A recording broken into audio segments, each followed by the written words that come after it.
रसायन विज्ञान में कई बार हमें कुछ सामान्य बहुपरमाणुक आयनों यानी पॉलीएटॉमिक आयन्स के नामों को याद रखने की आवश्यकता होती है।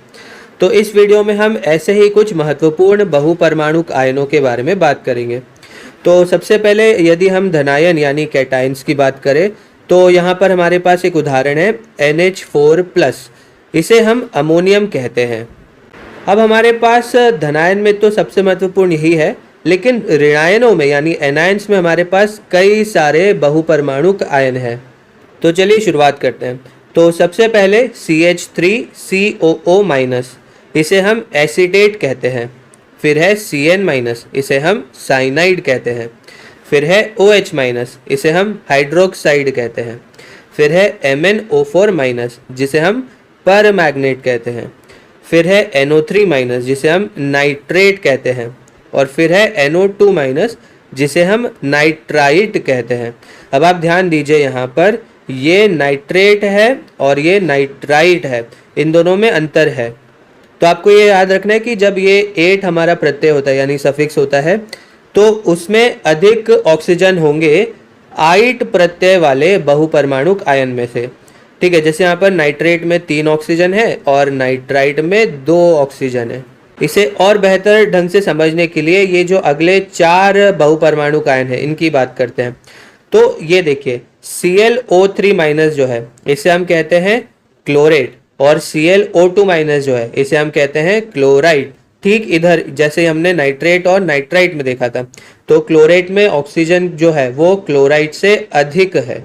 अब ClO4- पर ध्यान दीजिए, तो यहाँ पर एक उपसर्ग लग रहा है, एक प्रीफिक्स लग रहा है पर क्लोरेट। तो ClO4- को हम क्या कहते हैं? पर क्लोरेट। तो पर का मतलब होता है कि एक अधिक। तो यहाँ पर आप देख सकते हैं कि पर क्लोरेट में क्लोरेट से एक अधिक ऑक्सीजन है। यहाँ पर 3 है और यहाँ पर 4 ऑक्सीजन है।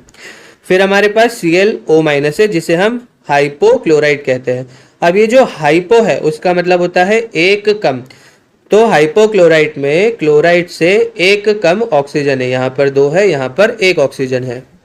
अब यदि आपको ध्यान हो तो क्लोरीन यानी Cl जो होता है वो 17वें वर्ग यानी 17th ग्रुप में आता है। इस ग्रुप में जो भी तत्व होते हैं उन्हें हम हेलोजन कहते हैं। तो एक काम करते हैं, हम कुछ और हेलोजन के बारे में बात करते हैं। तो मान लीजिए ब्रोमीन की बात करते हैं, Br। ये ठीक क्लोरीन की तरह ही है। तो जब हमारे पास ClO3- था जिसे हमने क्लोरेट कहा था, तो उसी तरह से BrO3- को ब्रोमेट कहा। और जिस प्रकार से यहाँ पर ClO- है जिसे हम हाइपोक्लोराइड कह रहे हैं, तो BrO- को हम हाइपोब्रोमाइट कह रहे हैं। चलिए आगे बढ़ते हैं। अब यहाँ पर हमारे पास है SO4 2- और एक है SO3 2-। तो SO4 2- को हम सल्फेट कहते हैं और SO3 2- को सल्फाइड कहते हैं। फिर से ठीक उसी तरह से जो 8 है यानी सल्फेट है उसमें ऑक्सीजन अधिक है सल्फाइड की तुलना में। यहाँ 3 है और यहाँ 4 है। अब मान लीजिए यदि आप SO4 2- जो है उसमें यदि आप एक H+ को जोड़ दे तो आपको क्या मिलेगा? HSO4-।